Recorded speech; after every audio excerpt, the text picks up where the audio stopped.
এখনও ভারতের মুসলমানেরা কি পরিমাণ নির্যাতিত, এটা একমাত্র যে ভারতে যায়নি, ভারতের মুসলমানদের অবস্থা দেখেনি, তারা ছাড়া বলতে পারবে না। ভারতের মুসলমানদেরকে কি পরিমাণ হীনমন্যতায় ভুগতে হয়, আত্মবিশ্বাসের অভাবে ভুগতে হয়, আইডেন্টিটি ক্রাইসিস, মুসলিম পরিচয় দিবে এই আইডেন্টিটি ক্রাইসিসে ভুগতে হয়, এটা কল্পনা করতে পারবেন না আপনি। কিন্তু 1947-এ পাকিস্তান আর বাংলাদেশ কেন প্রতিষ্ঠা হয়েছিল জানেন? সেম মক্কা এবং মদিনার হিজরতের কাহিনীকে সামনে নিয়ে এসে তৈরি করা হয়েছিল।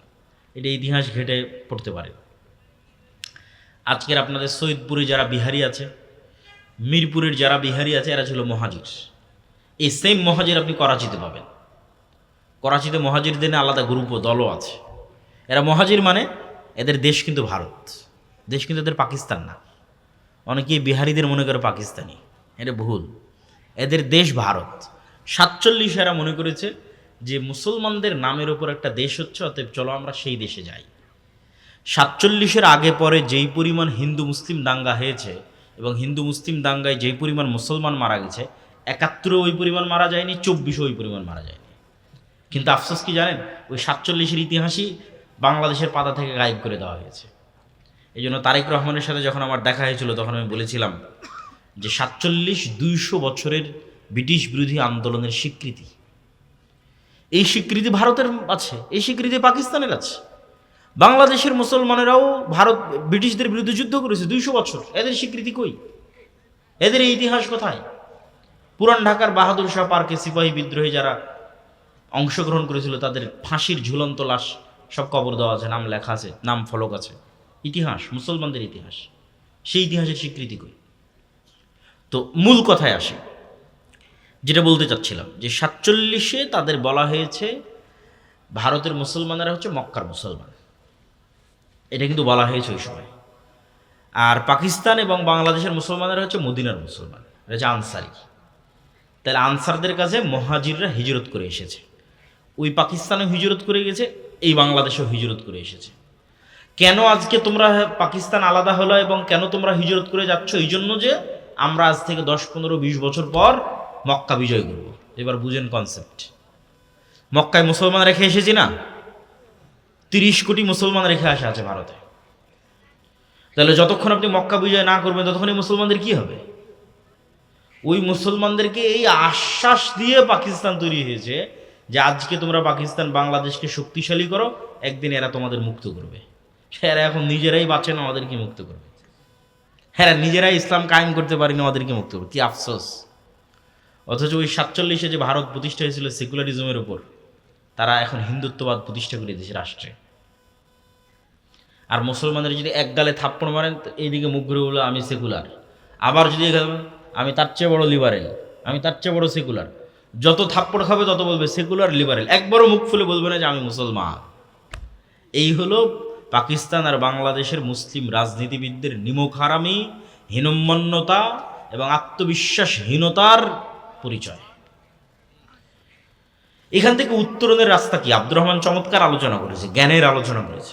আসলেই এই জ্ঞানের কথা মুখে বলা যায়, কিন্তু বাস্তবে কয়জন করতে পারে? সবাই জীবন দিতে প্রস্তুত, কেউ জ্ঞান অর্জন করতে প্রস্তুত নয়। মানে অনেক যুবক এসে বলে, আব্দুল্লাহ ভাই ডাক দেন, ডাক দিলে আমরা ঝাঁপিয়ে পড়বো, জীবন দিয়ে দেব। জীবন তো দেওয়া লাগবে না, জীবন দেওয়া তো সহজ কাজ। জ্ঞান অর্জন করে প্রতিষ্ঠান তৈরি করবে কয়জন? প্রতিষ্ঠান মানে আমি মাদ্রাসার কথা বলিনি, মাদ্রাসাও একটা প্রতিষ্ঠান, এটাও ভালো। কিন্তু জ্ঞান অর্জন করে মুসলমানদের মিডিয়া তৈরি করবে কয়জন? জ্ঞান অর্জন করে মুসলমানদের অর্থনৈতিক প্রতিষ্ঠান তৈরি করবে কয়জন? তোমরা ডাটা অ্যানালাইসিস করে দেখো, এক ব্রাক এক বছরে, আজ থেকে কয়েক বছর আগের জরিপ, যে ব্রাকের এক বছরের লেনদেনের পরিমাণ ছিল 12,000 কোটি টাকা। আমার ধারণা সারা বাংলাদেশের সব মসজিদ, সব মাদ্রাসা, কি আহলে হাদিস, কি হানাফি, কি পীর, কি ফকির, সব মিলে 12,000 কোটি টাকার লেনদেন হবে না। তাহলে কত শক্তিশালী একটা অর্থনৈতিক প্রতিষ্ঠান হতে পারে যারা এক বছরে 12,000 কোটি টাকার লেনদেন করতে পারে? ওইটা তো জ্ঞান ছাড়া সম্ভব না, এটা জীবন দিয়ে হবে নাকি? তুমি তো আব্দুর রহমান তো বললো তুমি 24 জীবন দিয়েছো, 71 জীবন দিয়েছো, 47 জীবন দিয়েছো, তোমার ভাগে কিছু আসেনি। ওই আবেগের ভাগে কিছু আসবে না। ভাগে আসবে কাদের? যাদের হাতে রাষ্ট্রের মূল পিলারের প্রতিষ্ঠানগুলোর কন্ট্রোল আছে। এটা রাষ্ট্র কিছু পিলারের উপর দাঁড়িয়ে থাকে, স্তম্ভের উপর দাঁড়িয়ে থাকে। ওগুলোর যে বড় বড় প্রতিষ্ঠান আছে ওগুলোর কন্ট্রোল তুমি যতক্ষণ না নিবা, এটা রাসূল সাল্লাল্লাহু আলাইহি ওয়াসাল্লাম ভালো বুঝতেন। উনি মদিনায় গিয়ে দেখেন মদিনার সব টাকা পয়সার কন্ট্রোল ইহুদিদের হাতে, আর আনসারীরা হচ্ছে কৃষক, এরা ব্যবসা বুঝে না। তাহলে এই আনসারীদের দিয়ে টাকা পয়সার কন্ট্রোল হবে না? আর টাকা পয়সার কন্ট্রোল ছাড়া নামকা অস্তে মদিনা সনদের প্রধানমন্ত্রী থেকে মোহাম্মদ সাল্লাল্লাহু আলাইহি ওয়াসাল্লাম দেশ চালাতে পারবে না। 24 ঘন্টা ইহুদিদের কাছে মাথা নত রাখতে হবে টাকার জন্য। ইহুদিরা তখনও সুদের কারবার করত। তো মোহাম্মদ সাল্লাল্লাহু আলাইহি ওয়াসাল্লাম মুহাজিরদের আনসারদের বললেন, তোমাদের সম্পত্তি যা আছে কেউ 3 ভাগের 1 ভাগ, কেউ 2 ভাগ, কেউ অর্ধেক মুহাজিরদের দাও। এরা ব্যবসা জানে, এরা ব্যবসা করতে পারবে। ব্যবসা করলে টাকার কন্ট্রোল আমার সাহাবীদের হাতে আসবে, মানে আমার হাতে আসবে। সাহাবীরা ব্যবসা শুরু করলেন চোখের পলকে। রাসূল সাল্লাল্লাহু আলাইহি ওয়াসাল্লামের জীবদ্দশাতে আব্দুর রহমান বিন আউফ, জুবাইর ইবনুল আওয়াম, এরা রাসূল সাল্লাল্লাহু আলাইহি ওয়াসাল্লামের জীবদ্দশাতে উসমান ইবনে আফফান, এরা কোটিপতি, মাল্টিবিলিয়নার। রাসূল সাল্লাল্লাহু আলাইহি ওয়াসাল্লামের একটা কুয়া দরকার ছিল মসজিদ নববীর নিকটস্থ, যেটাতে মুসলমানরা ওযু করবে, গোসল করবে। সেই কুয়া ওসমান রাদিয়াল্লাহু তাআলা কিনে দিয়েছেন। ওই কুয়ার মালিক ইহুদি ছিল। তাহলে ওই কুয়া যদি না কিনতে পারতো, ইহুদির কাছে কি অনুমতি চাইতে হতো, ভাই তোমার কুয়া ব্যবহার করবো, অনুমতি দাও। এটা হলো অর্থনৈতিক দাসত্ব। তাহলে যতক্ষণ আপনি পিলারগুলোর কন্ট্রোল নিজের হাতে না নেবেন, আপনি যতই আন্দোলন করেন, যতই জীবন দেন, এই রাষ্ট্র আপনার হাতে আসবে না। এটা মুহাম্মদ সাল্লাল্লাহু আলাইহি ওয়াসাল্লাম ভালো জানতেন। বদরের যুদ্ধ অবশ্যই ধর্মীয় যুদ্ধ, কিন্তু বদরের যুদ্ধের কারণগুলোর মধ্যে দেখেন আবু সুফিয়ানের ব্যবসায়িক কাফেলা বন্ধ করে দেওয়া হয়েছে। কারণ যেখান থেকে যুদ্ধটা শুরু হচ্ছে, আবু সুফিয়ান মক্কায় রিটার্ন ব্যাক করতে পারতেছে না। সেখান থেকে বার্তাবাহক চিঠি নিয়ে গেছে আবু জাহালের কাছে যে মুহাম্মদ সাল্লাল্লাহু আলাইহি ওয়াসাল্লামের সাহাবীরা তার ব্যবসায়িক যাত্রা বন্ধ করে দিয়েছে, বাঁচাতে হবে। কেননা বিজনেস রুট বন্ধ হয়ে গেলে মক্কার মানুষের টাকার কন্ট্রোল কমে যাবে। মুহাম্মদ সাল্লাল্লাহু আলাইহি ওয়াসাল্লামের রাস্তার উপর দিয়ে তোমাকে ব্যবসা করতে হবে। তাহলে বিজনেস রুটের কন্ট্রোল আমার হাতে, মানে টাকার মালিক আমি। প্রিয় উপস্থিতি, এই জন্য বেকার মুসলমানের হাতে আল্লাহ সুবহানাহু ওয়া তাআলা ক্ষমতা দিবেন না। বসে থাকা মুসলমানের হাতে আল্লাহ সুবহানাহু ওয়া তাআলা ক্ষমতা দিবেন না। টাকা উপার্জন করতে হবে, সময় নষ্ট করার সুযোগ নাই। 24 ঘন্টা কাজে লাগাতে হবে প্রোডাক্টিভ ওয়েতে। ওই যে নিন্দা, গীবত, মিছিল, মিটিং, বিড়ি, সিগারেট, টাকা দিলে ভোট কেন্দ্রে চলে যাওয়া, এগুলো সব আত্মসম্মান বিক্রি করা এবং সময় নষ্টের কাতারে পড়ে।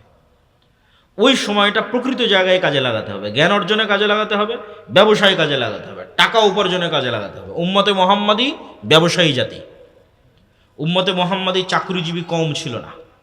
আল্লামা ইকবালও তার অ্যানালাইসিসের মধ্যে লিখেছেন, নাহি মাকাম কি খুগর তবিয়তে আজাদ, হাওয়ায়ে সাইরে মিসালে নসিম পায়দাকার।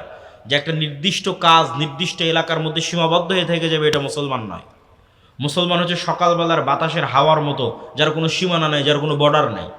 কোন সাহাবীকে আপনি পাবেন যার নিজ শহরে মৃত্যু হয়েছে, যার নিজ বাড়িতে মৃত্যু হয়েছে? খুব কম সংখ্যক সাহাবীকে পাবেন। সব কোনো বর্ডার বিহীন, যে যেদিকে পেরেছে সে সেদিকে দাওয়াত নিয়ে ছুটে গেছে। কেউ ব্যবসা নিয়ে, কেউ জিহাদ নিয়ে, কেউ বসরায়, কেউ কুফায়, কেউ ইরাকে, কেউ নিশাপুরে। কাউকে নিজ শহরে পাবেন না। এগুলো মুসলমানদের স্বভাব ছিল এরকম। ব্যবসা করতে করতে চলে গেছে ইন্দোনেশিয়া পর্যন্ত, চলে গেছে ব্রুনাই পর্যন্ত, সেই পর্যন্ত চলে গেছে ইসলামের দাওয়াত। কিন্তু আজ মুসলমানেরা চাকুরিজীবী হওয়াতে তাদের এই স্বাধীন চেতা স্বভাব নষ্ট হয়ে গেছে। চাকুরিজীবী থাকবে, সমাজের এক অংশ চাকরি করবেই, কিন্তু ব্যবসায়িক উদ্যোগ নিতেই হবে।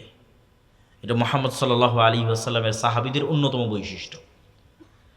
তো আমি বলছিলাম আব্দুর রহমান যে আলোচনা করেছে, চমৎকার আলোচনা করেছে। জ্ঞান অর্জন করতে হবে, অর্থনৈতিকভাবে সক্ষম, ভারসাম্যপূর্ণ হতে হবে। যেমন আব্দুর রহমান জ্ঞানের শক্তির কথা বলেছে, অর্থের শক্তিও আপনি দেখতে পাচ্ছেন যে আজকের পৃথিবীর সকল শক্তির কেন্দ্রবিন্দু হচ্ছে ডলার ভিত্তিক অর্থনীতি। আপনি নিশ্চিত থাকেন এই ডলার ভিত্তিক অর্থনীতির যেই দিন পতন হবে, ওই দিন আমেরিকার পতন হবে। যেদিন আমেরিকার পতন হবে, ওই দিন ডজন খানেক মুসলিম রাষ্ট্রে ইসলামী খেলাফা কায়েম হয়ে যাবে। সময় লাগবে না, আধা ঘন্টা থেকে 1 ঘন্টার মধ্যে প্রতিষ্ঠা হয়ে যাবে। 1 ঘন্টা থেকে 2 দিন, 1 সপ্তাহের মধ্যে প্রতিষ্ঠা হয়ে যাবে। কেননা এগুলোতে গণতন্ত্র টিকিয়ে রেখেছে এই সমস্ত সকল দেশের আব্বা আমেরিকা। তো এই জন্য তাদের হাতে কন্ট্রোল কি? টাকার কন্ট্রোল। মুসলমানদেরকে এই জন্য অবশ্যই ব্যবসায়ী জাতিতে পরিণত হতে হবে এবং টাকা উপার্জন করতে হবে। তার পাশাপাশি আর কি করতে হবে? আর একটা কথা না বললেই নয়, শুরুতে সালাতের কথা বলেছি, জিকিরের কথা বলেছি। এগুলো না থাকলে তো আল্লাহর সাহায্যই আসবে না। সাহায্য না আসলে বিজয়ের নামগন্ধই আসবে না। আরেকটা বলে বক্তব্য শেষ করব, ঈমান বিল গায়বে ইয়াকিন, পরিপূর্ণ তাওহীদ। পূর্ণাঙ্গ তাওহীদ কি? পূর্ণাঙ্গ তাওহীদ হচ্ছে ইব্রাহিম আলাইহিস সালামের তাওহীদ। ये दौर अपने बराहिम की तलाश में है। আল্লামা ইকবাল লিখেছেন, আজকের যুগে মুসলমানদের সকল সমস্যার সমাধান মুসলমানদের মধ্যে একজন ইব্রাহিম আলাইহিস সালাম লাগবে। ইব্রাহিম আলাইহিস সালামের মতো তাওহীদপন্থী একজন মুসলমান লাগবে। মুসলমানদের মধ্যে তাওহীদপন্থী মুসলমান নাই।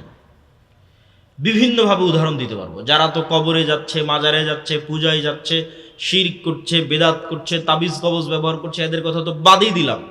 ধরেন আপনি আহলে হাদিস এবং সালাফি, আপনি এরকম বড় কোনো শিরকে লিপ্ত হন না। তারপরও বলবো, পূর্ণাঙ্গ তাওহীদ কি আপনি বুঝতে পারেন। আপনার ইলাহ ওই কবরে শুয়ে থাকা বাবা নয়। আপনার ইলাহ মাটির উপরে থাকা মা কালী, মা দুর্গাও নয়। আপনার ইলাহ তাবিজ কবজও নয়। কিন্তু আপনার ইলাহ যে আপনার নিজের নাফসকে বানিয়ে নিয়েছেন। ইলাহু হাওয়া, নিজের মনের প্রবৃত্তিকে যে ইলাহ বানিয়ে নিয়েছেন, তাহলে কেমনে বলবেন আপনি শতভাগ তাওহীদপন্থী মুসলমান? এটা তো হলো না। আসলামা ওয়া তাল্লাহু লিল জাবিন, দুইজন ইসলাম গ্রহণ করলো, আত্মসমর্পণ করলো। শাব্দিক অনুবাদ ইসলাম গ্রহণ করলো, আসলে আত্মসমর্পণ করলো আল্লাহর সিদ্ধান্তের সামনে। মানে ওদের হাওয়া, ওদের নাফসের প্রবৃত্তি ওদের ইলাহ নয়। ইব্রাহিমের ইলাহ তার নাফস নয়।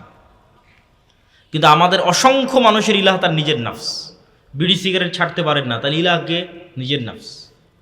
নেশা ছাড়তে পারেন না, জুয়া ছাড়তে পারেন না, ইলাহকে নিজের নাফস। অবৈধ সম্পর্ক ছাড়তে পারেন না, ইলাহকে নিজের নাফস। 5 ওয়াক্ত সালাত আদায় করতে পারেন না, ইলাহকে নিজের নাফস। যদিও এগুলো যত আলোচনা বলতেছি, সব আলোচনাই আল্লাহর পথে যাত্রা বইয়ের মধ্যে আছে। আল্লাহর পথে যাত্রা এবং মাসিকুল ইতিসাম, এই বইগুলো গুরুত্ব দিয়ে পড়া উচিত। তাহলে প্রকৃত তাওহীদপন্থী মুসলিম আপনি কখন হতে পারবেন? যখন আপনি না নারী, না টাকা, না বিড়ি সিগারেট, না জুয়া, অন্য বড় শিরক বাদ দিয়েছে। কিন্তু আগেই যেগুলো 90% মুসলমান যে শিরক বিদআত সেটা বাদ দিয়েছি, মনে করে নিয়েছে আপনারা আহলে হাদিস সালাফি, আপনারা এগুলোর মধ্যে নাই। আপনি আসেন কিসের মধ্যে? আপনি আসেন নিজের নাফসকে ইলাহ বানিয়ে নিয়েছেন। হয় নারী, না হয় টাকা, না হয় নেশা। এগুলোর থেকেও যে মুক্ত হয়ে যাবে, না হয় ক্ষমতা।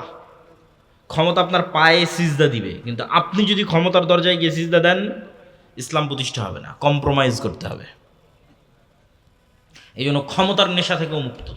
এই হলো পূর্ণাঙ্গ তাওহীদপন্থী ইব্রাহিম আলাইহিস সালাতু ওয়াস সালামের মতো মুসলমান। আর একটা লাগবে ঈমান বিল গায়বে ইয়াকিন, যেটা আমি বলেছি যে বাংলাদেশের অন্তত 40 থেকে 50% মানুষের ঈমান বিল গায়বে ইয়াকিন যদি না হয়, তাহলে কেউ বাংলাদেশের রাষ্ট্র ক্ষমতায় গিয়ে পূর্ণাঙ্গ ইসলাম প্রতিষ্ঠা করতে পারবে না। বাংলাদেশের মানুষ ওকে টেনে হেঁচড়ে ক্ষমতা থেকে নামাবে। সেই ঈমান বিল গায়বে ইয়াকিন কি? তার 1 নাম্বার পরকালের উপর ইয়াকিন। তার 1 নাম্বার গায়েবের 1 নাম্বার হচ্ছে পরকালের উপর ইয়াকিন।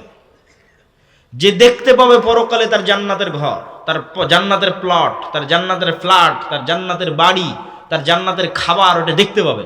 আর পাগল থাকবে ওই জান্নাতে যাওয়ার জন্য, দুনিয়া তার কাছে কিছুই না।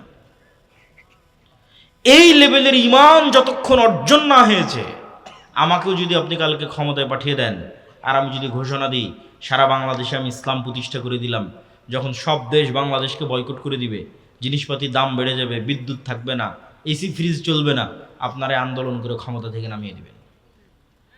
এটাই বাস্তব। আর না হলে যে বলছে আমি ইসলাম বাস্তবায়ন করবো, করতে পারবে না। ও কম্প্রোমাইজ করবে, পুরো ইসলাম বাস্তবায়ন করবে না। আব্বারা যতটুকু অনুমতি দিবে ততটুকু করবে। তাহলে উপায় কি? উপায় অন্তত 30-40-50% মানুষের ঈমান হতে হবে আসহাবুল উখদুদের ঈমান, হতে হবে আসহাবে কাহফের ঈমান। আসহাবুল উখদুদ কারা? ওয়ামা নাকামু মিনহুম ইল্লা ইউমিনু বিল্লাহিল আজিজিল হামিদ। আসহাবুল উখদুদকে বলা হয় ঈমান ছাড়ো, না হয় সামনে আগুন আছে, ঝাঁপিয়ে পড়ে পুড়ে মরে যাও। সব ওই আগুনে ঝাঁপিয়ে পড়ে পুড়ে মরে গেছে। কেন? ওরা ওই আগুনে জান্নাত দেখেছে, এই জন্য। বলেন আল্লাহু আকবার। এটা ওদের ঈমান ছিল, এই আগুনে জান্নাত আছে। এই একই ঈমানের পরীক্ষা দাজ্জালের সময় হবে। আর ওদের পিছনে যে ঘর বাড়ি থেকে গেছে, ওই ঘর বাড়ির মধ্যে ওরা জাহান্নামের আগুন দেখতে পেয়েছে, স্বচক্ষে দেখতে পেয়েছে। ওই লেভেলের ওদের ইয়াকিন ছিল। যেই দিন অন্তত 30-40-50% মানুষের ঈমান ওই লেভেলে পৌঁছে যাবে যে আমরা তো দুনিয়াতে এসেছি জান্নাতে যাওয়ার জন্য, আখেরাতে জান্নাতে নিজের ঘর তৈরি করবো এই জন্য, দুনিয়া তো পরীক্ষার জায়গা। হাসিবতুম আন তাদখুলুল জান্নাহ ওয়ালাম্মা ইয়াতিকুম মাসালুল লাযীনা খালাউ মিন ক্বাবলিকুম মাসাতহুমুল বা'সা ওয়াদ-দাররা ওয়া যুলজিলু হাত্তা ইয়াকুলার রাসূলু ওয়াল লাযীনা আমানু মা'আহু মাতা নাসরুল্লাহ। জান্নাত কি তোমাদের মামার বাড়ি? জান্নাত কি তোমাদের নানির বাড়ি? জান্নাত কি হাতের মোয়া যে প্রবেশ করে গেলে ওই বিপদ, ওই আপদ, ওই কষ্ট, ওই দুঃখ তোমরা সহ্য করলে না? যে কষ্ট, যে দুঃখ তোমাদের অতীতে যারা চলে গেছে তারা সহ্য করেছে। শালা সেই দুঃখ, সেই কষ্ট তো সহ্য করা লাগবে। ওই দুঃখ, ওই কষ্ট সহ্য করার মেন্টাল প্রস্তুতি থাকতে হবে, তবে পূর্ণাঙ্গ ইসলাম প্রতিষ্ঠা হবে। এই মেন্টাল প্রস্তুতি অন্তত 50% বেশি মানুষের থাকতে হবে, তবে সম্ভব। ওটার নাম ইমান বিল গায়েবে ইয়াকিন। গায়েবে অদৃশ্য জগতের উপর ইয়াকিন তৈরি করতে হবে। অদৃশ্য জগতের উপর ইয়াকিন ছাড়া মুসলমানদের গোলামি থেকে মুক্তি সম্ভব নয়। বানু ইসরাইলকে মুসা আলাইহিস সালাতু ওয়াস সালাম মুক্ত করেছেন যখন মুসা আলাইহিস সালাতু ওয়াস সালাম আমাদের চেয়ে দুর্বল ছিলেন। আজকের উম্মতে মুহাম্মাদি, আজকের আমেরিকা, আজকের ইসরায়েলের তুলনায় সেই লেভেলের দুর্বল নয় যত দুর্বল মুসা আলাইহিস সালাম আর বানু ইসরাইল ফেরাউনের কাছে ছিল। তাহলে ওখান থেকে যদি মুসা আলাইহিস সালাম উদ্ধার পেতে পারেন, বানু ইসরাইল উদ্ধার পেতে কি দিয়ে? গায়েবে ইয়াকিন দিয়ে, যেটা আল্লাহ তার হাতের লাঠিকে সাপে পরিণত করার মাধ্যমে তার অন্তরে দিয়েছেন। যে মুসা, আমি জান্নাত থেকে স্পেশাল লাঠি দিচ্ছি না তোমাকে, আসমান থেকে নিয়ে আসা স্পেশাল লাঠি দিচ্ছি না, আল্লাহর লাঠি দিচ্ছে না। এই লাঠি তোমার, তুমি নিজে কোনো গাছ থেকে পেড়ে ব্যবহার করেছো, সেই লাঠিকে তোমার চোখের সামনে সাপে পরিণত করে দিচ্ছে। জাদুকরদের লাঠি এবং দড়ি সাপ হয়ে গেছে চোখের ভেলকি। ঠিক আজকের যুগের যেমন 3D ডিজাইনের মাধ্যমে চোখে চশমা দিলে আমি ডিজাইনের মধ্যে এই বইকে সাপ করে দিতে পারবো ডিজাইনে, এবং ওই সাপ আমি যদি 3D চশমা চোখে দিই আমাকে এসে ছোবলে দিবে। চশমা খুললে দেখবেন স্ক্রিনে আছে, চশমা পড়লে মনে হবে স্ক্রিন থেকে বেরিয়ে ছোবল দিচ্ছে। এই ডিজাইনে সম্ভব, বাস্তবে সম্ভব নয়। তাহলে ওইটা ছিল কোনো এক প্রযুক্তি, জাদুকরী প্রযুক্তি, যেখানে চোখে মনে হচ্ছে এগুলো তো সব সাপ হয়ে গেছে, বাস্তবে হয়নি। আর মুসা আলাইহিস সালাতু ওয়াস সালামেরটা, যেটা বাস্তবে নীল নদে যে সাপ ঘুরে বেড়াচ্ছে, সমুদ্রে যে সাপ আছে, শীতলক্ষাতে যে সাপ আছে, ওই বাস্তব সাপ আরও পাওয়ারফুল।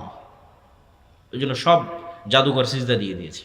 এইটা সম্ভব নয়, পৃথিবীর কোনো প্রযুক্তিতে এটা সম্ভব নয়, একমাত্র আল্লাহর শক্তিতে সম্ভব।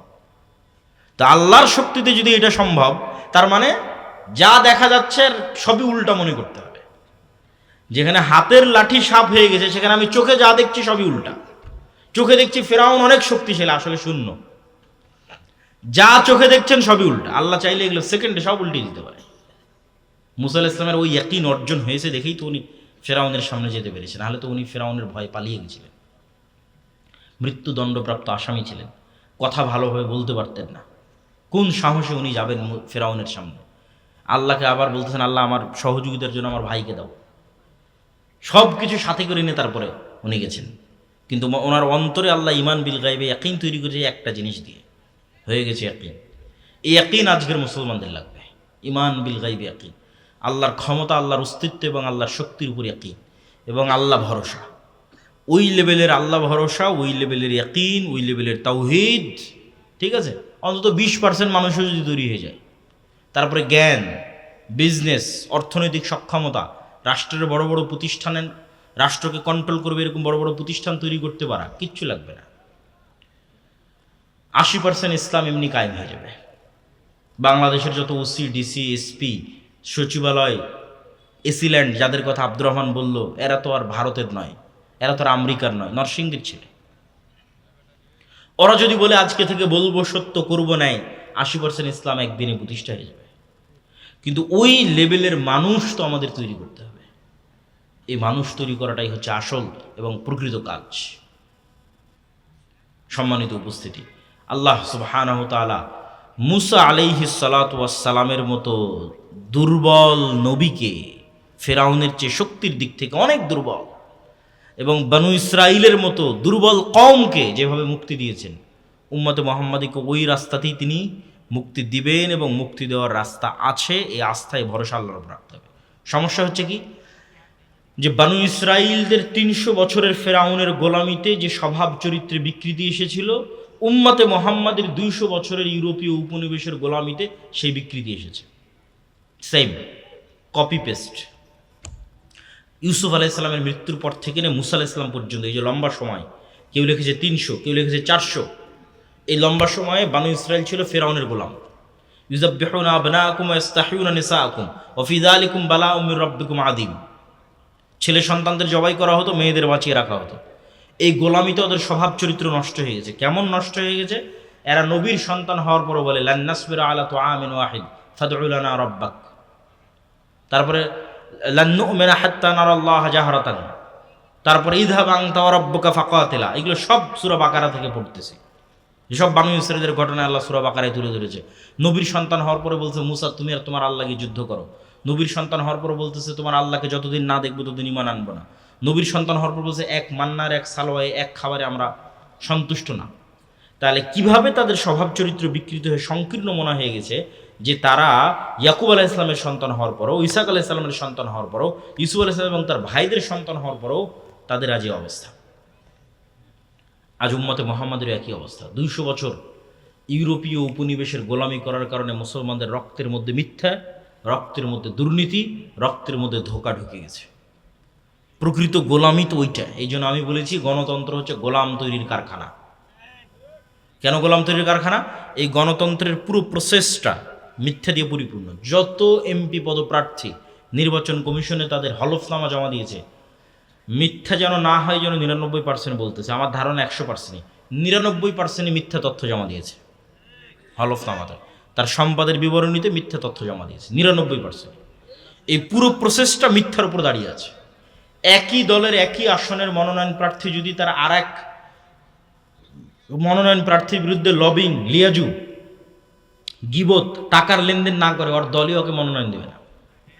যতজন মনোনয়ন পেয়েছে সবকে লবিং, লিয়াজু, টাকার লেনদেন, দৌড় ঝাঁপ, গিবত, নিন্দা, এই প্রত্যেকটা ধোঁকা এবং মিথ্যার রাস্তা অবলম্বন করে মনোনয়ন নিয়ে আসতে হয়েছে।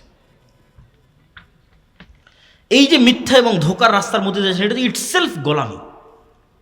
এটাই তো গোলামির কালচার। মুসলমানেরা যেন গোলামির কালচার থেকে বের হতে না পারে, এই জন্য গণতন্ত্র দেওয়া। তাহলে এই সমস্ত এমপি যারা নির্বাচিত হয়ে সংসদে যাচ্ছে, আমি এদেরকে বলি এরা নেতা নয়, এরা কি বলেন তো? বলেন না যে এরা কি? আরো জোরে বলেন, এরা কি? গোলাম। এই সমস্ত গোলামকে 2 টাকা দিয়ে কিনে নিতে পারবে ভারত, 2 টাকা দিয়ে কিনে নিতে পারবে আমেরিকা। কেন? এরা আগেই 2 নম্বরই করে মনোনয়ন নিয়েছে, আগেই 2 নম্বরই করে হলফনামা জমা দিয়েছে। সব মিথ্যুক, দুর্নীতিবাজ। তো ওরা কি করবে? ওদেরকে টাকা দিয়ে কিনে নেওয়া যে কারোর জন্য খুব সহজ। তোর গণতন্ত্র হচ্ছে গোলাম তৈরির কারখানা। যতক্ষণ আপনি কালচার থেকে বের না হতে পারবেন, এই গোলামির কালচার থেকে, ততক্ষণ লিডার, নেতা তৈরি হবে না। নেতা তৈরি হতে হলে সত্যবাদিতা, ন্যায়পরায়ণতার উপর ভিত্তি করে প্রতিষ্ঠিত হওয়ার মাধ্যমে নেতা তৈরি হবে, ক্লিয়ার নেতা তৈরি হবে। নেতা মানে নির্বাচন করে নেতা হতে হয়, এটা ভুল কথা। এই চিন্তা থেকে বেরিয়ে আসতে হবে। আপনি আজকে নেতা হতে পারবেন। আপনাকে ছোট্ট বুদ্ধি দিয়ে দিই, আপনি সমাজের যে কোনো অন্যায়ের বিরুদ্ধে দাঁড়াবেন। তাহলে প্রথমে কোন অন্যায়ের বিরুদ্ধে দাঁড়াবেন? আপনার নিজের পরিবারের অন্যায়ের বিরুদ্ধে দাঁড়াবেন। সেটা কি? আপনার বাপ যে মারা গেছে, আপনার বোনকে সম্পত্তি ন্যায়ভাবে বুঝিয়ে দিয়েছেন? যদি না দিয়ে থাকেন তাহলে আপনি আর এক গোলাম। আপনি যদি দেশের প্রধান হন, আপনি যদি এমপি হন, আপনি তার চেয়ে বেশি দুর্নীতি করবেন, তাহলে আপনি আগে নেতা হন। আপনি কি নেতার কালচার তৈরি করেন যে কি আমার বাপ যা সম্পত্তি রেখে গেছে এটা আমি ন্যায়ের ভিত্তিতে আমার বোনদেরকে বুঝিয়ে দেব। আমার দাদা যে সম্পত্তি রেখে গেছে আমি ন্যায়ের ভিত্তিতে ফুফুদের বুঝিয়ে দেব। আমি কি আমার স্ত্রীর সাথে ন্যায় করি? আমি কি আমার মায়ের সাথে ন্যায় করি? আমি কি পিতার সাথে ন্যায় করি? ভাইয়ের সাথে ন্যায় করি? যদি করেন তাহলে ইউ আর এ লিডার, আপনি নেতা। আর যদি না করেন আপনি গোলাম। এবার যদি দেখেন যে হ্যাঁ আমি নেতা, তাহলে এবার সমাজে যত অন্যায় চলছে সব অন্যায়ের বিরুদ্ধে দাঁড়ান। যে কোনো অন্যায়, সেটা এমপি করুক, মন্ত্রী করুক, চেয়ারম্যান করুক, মেম্বার করুক, ওর বিরুদ্ধে দাঁড়ান, কথা বলে, আপনি এমনি নেতা হয়ে যাবেন। এরকম যে কোনো এক নেতাকে আল্লাহ সুবহানাহু ওয়া তাআলা কবুল করে নিয়ে মোল্লা ওমর বানিয়ে দিয়েছে আফগানিস্তানে। এমনি আল্লাহ সুবহানাহু ওয়া তাআলা কবুল করে নিয়েছে। কার নিয়ত আল্লাহ সুবহানাহু ওয়া তাআলা কখন কবুল করে নেয়? আল্লাহ উপরওয়ালা আল্লাহ সুবহানাহু ওয়া তাআলা ভালো জানেন। কিন্তু ন্যায়পরায়ণতা এবং সত্যবাদিতার উপর যারা প্রতিষ্ঠিত থাকবে এরা নেতা হবে, বাই ডিফল্ট নেতা হবে। এর জন্য নির্বাচন করে নেতা হওয়া লাগবে না। কেন? ওই যে সিস্টেম, ওই সিস্টেমটা মিথ্যা, ধোঁকা, দুর্নীতি দিয়ে পরিপূর্ণ, যেখানে গেলে আপনাকে মিথ্যা, ধোঁকা এবং দুর্নীতির আশ্রয় নিতে হবে।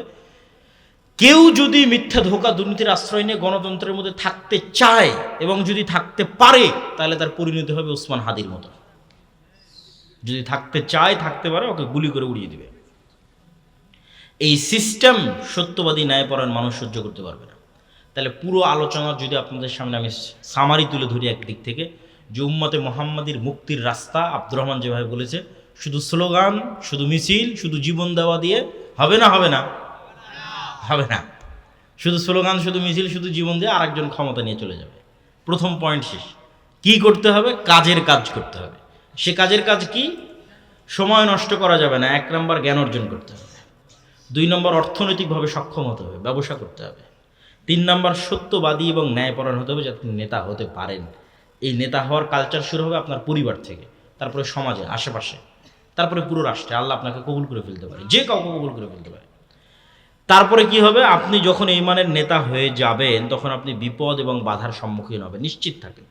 ওই বিপদ এবং বাধা সেই অতিক্রম করতে পারবে যে শতভাগ তাওহীদপন্থী। ওই বিপদ বাধা সেই অতিক্রম করে ধৈর্য ধরতে পারবে যে ঈমান বিল গায়বে ইয়াকিন রাখে। ওই বিপদ বাধায় আল্লাহ তাকেই সাহায্য করবে যে 5 ওয়াক্ত সালাতে আছে, রাতের সালাতে আছে, সকাল সন্ধ্যার জিকিরে আছে। এই পরের 3টা যদি না থাকে তাহলে ওই বিপদ বাধাতেই শেষ, ও সামনে আগাতে পারবে না।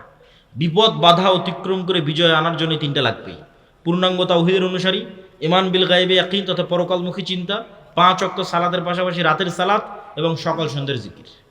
এই গুণ যদি কোনো এক এইরকম নেতার মধ্যে একত্রিত হয়ে যায়, যেই নেতা জ্ঞানী, যেই নেতা অর্থনৈতিকভাবে সক্ষম, যেই নেতা সত্যবাদী এবং ন্যায়পরায়ণ, কারো কাছে বিক্রি হয় না, পরোয়া করে না, অন্যায়ের বিরুদ্ধে প্রতিবাদ করে, এরকম কোনো এক নেতার মধ্যে যদি এই 3টে গুণ একত্রিত হয় যে সে পূর্ণাঙ্গ তাওহীদপন্থী, সে পূর্ণাঙ্গ ঈমান বিল গায়বে ইয়াকিন রাখে, সে 5 ওয়াক্ত সালাতের পরে রাতের সালাত আদায় করে এবং সকাল সন্ধ্যার জিকির করে, ওর দ্বারা বিজয় নিশ্চিত। এরকম 500 যুবক যদি তৈরি হয়ে যায়, বাংলাদেশের রাষ্ট্র ক্ষমতা নেই, এটা পুরো পৃথিবীর রাষ্ট্র ক্ষমতা দখলের মূলনীতি বলে দিলাম। এই রকম মানুষের হাত দিয়ে বিজয় হবে, এটা নিশ্চিত থাকে, আজ হোক আর কাল হোক। ইসলামের বিজয় এরকম মানুষের হাত দিয়ে হবে। এটা শুধু বাংলাদেশের না, সারা পৃথিবীর। সাহাবীদের যদি আমলনামা বের করেন এগুলোই পাবেন। সাহাবীর এরকমই ছিলেন। কেন এরকম ছিলেন আরও একটা দলিল দিয়ে বক্তব্য শেষ করে দিই। কেন? এরা ছিল বানু ইসমাইল। বানু ইসমাইল কোনোদিন কারো গোলামি করেনি। কোনোদিন কারো গোলামি না করার কারণে এরা বেশিরভাগ মিথ্যা ধোঁকা এগুলো বুঝতো না। আব্দুল মুত্তালেব মুশরিক, আবু তালেব মুশরিক, কিন্তু ধোঁকাবাজ, দুর্নীতিবাজ, মানুষের সম্পদ মেরে নিয়েছে, খুঁজে পাবেন না। একটা প্রমাণ দিতে পারবেন না। আমানতের খেয়ানত করেছে, পাবেন না। কেননা ইসমাইলের সন্তানেরা কোনোদিন গোলামি করেনি, আর গোলামি না করলে এই গুণগুলো মানুষের মধ্যে আসে না।